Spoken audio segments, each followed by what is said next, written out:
Alright everybody, it's me Austin again, as you can see. Sorry, I thought my neighbor's smoker was a man walking behind the fence for a second, like the little tarp on the smoker was like flapping around. Freaked the hell out of me. Anyways, as you can see, we're back in the cornfield. And a few days ago I was making a video talking about how I deal with, or just generally dealing with people I dislike. I was actually surprised to see how many views it got. So I think on top of walking and talking, we're gonna be having these field side chats as a regular staple of content here.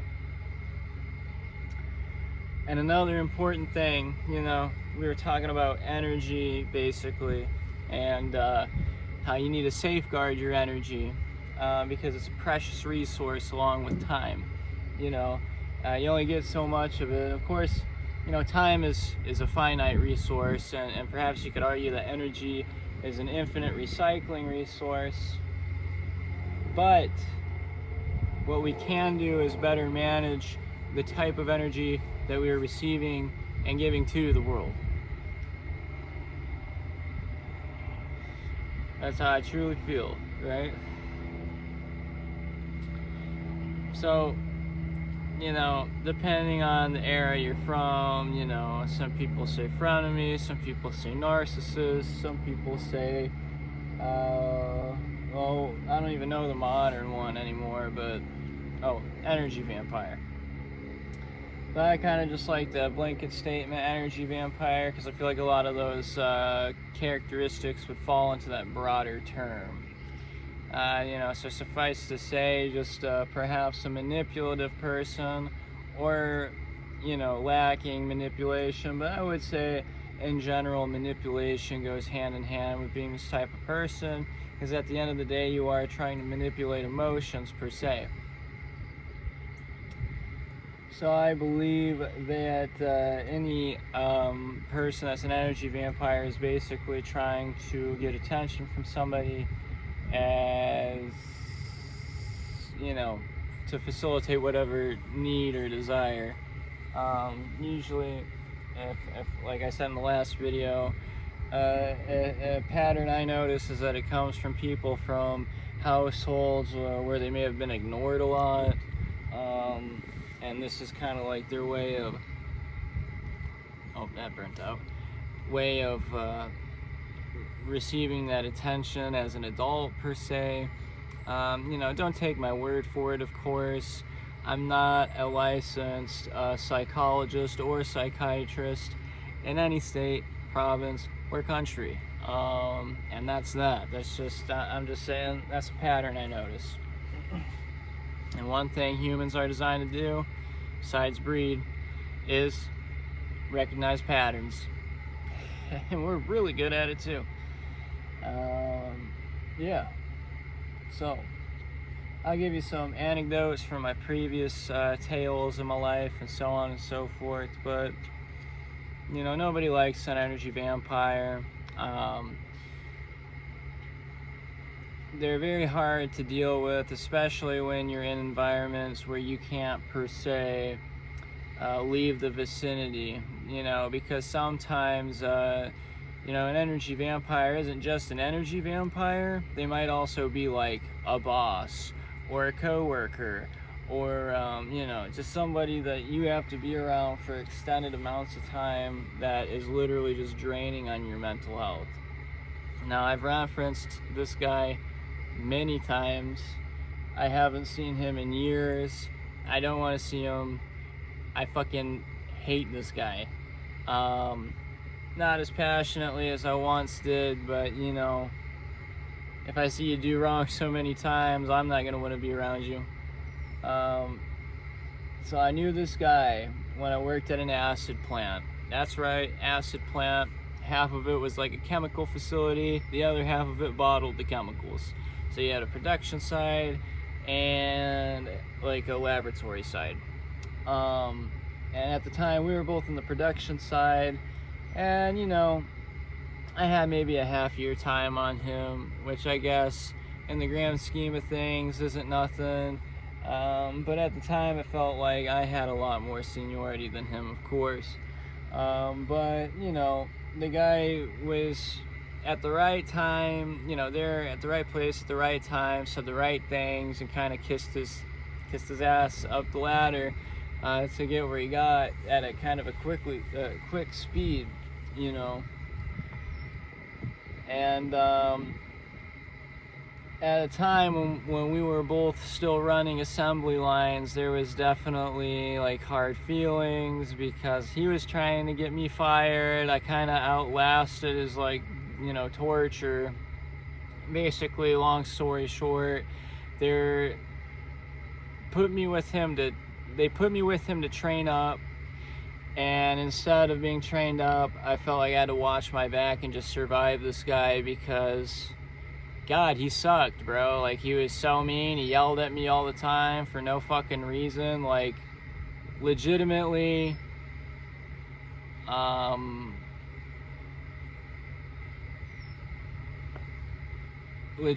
it was just like at my wit's end with this guy, you know. So I decided to play his game, and, you know, I eventually got like the entire plant to hate the guy because I organized everybody after work, or helped organize people after work, and it's not like it matters anymore because I doubt any of those guys still work there.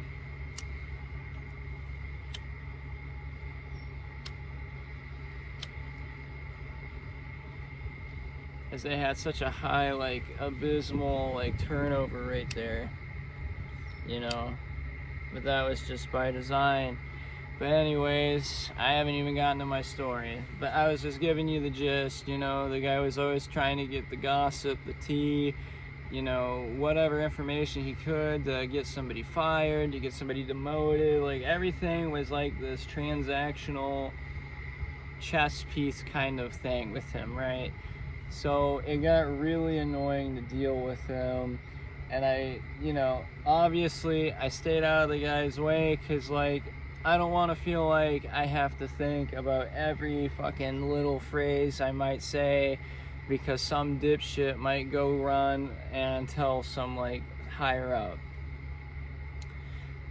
So I learned really quickly that I just had to, like, swallow my emotions and smile, you know, which is really hard to do even today. Sometimes I really just want to, like, haul off and just give someone a piece of my mind, and I just can't necessarily do it because they benefit from a really fucked up power scheme of, like, nepotism, and yeah, you know, who am I as a peon?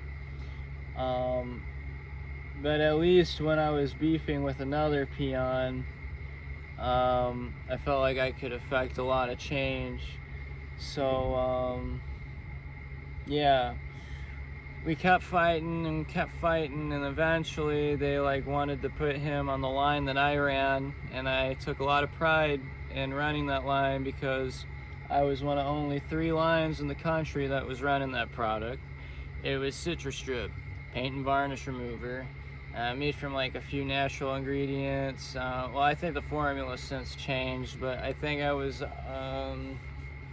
probably like the 3rd or the 4th generation of the formula when I was producing it. And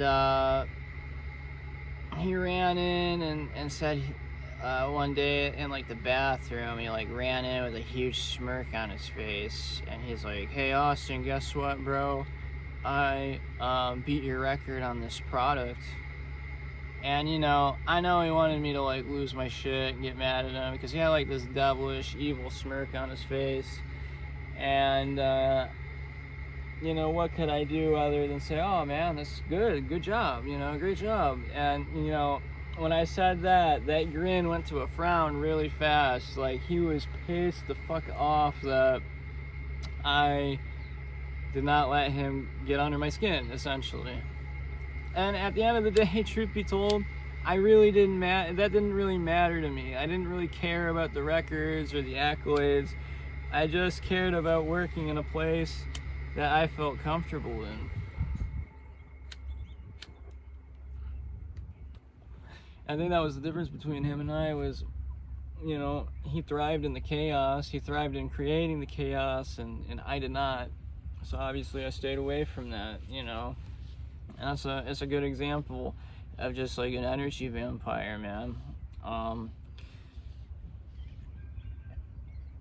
There's people that try to suck you into conversations all the time, or just try to get like cheap little one-liners in to get you to ask about it. And I'm just like, I don't like to do that shit, man. They like drop these juicy tidbits or like these fucking out of left field like shitty statements about someone.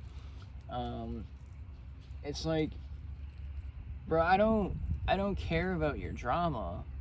You know, we're all just trying to live our own lives here. And you know, I don't need you like bad mouthing people around me. I don't need that energy in my life, and I surely don't need like a critique about everything.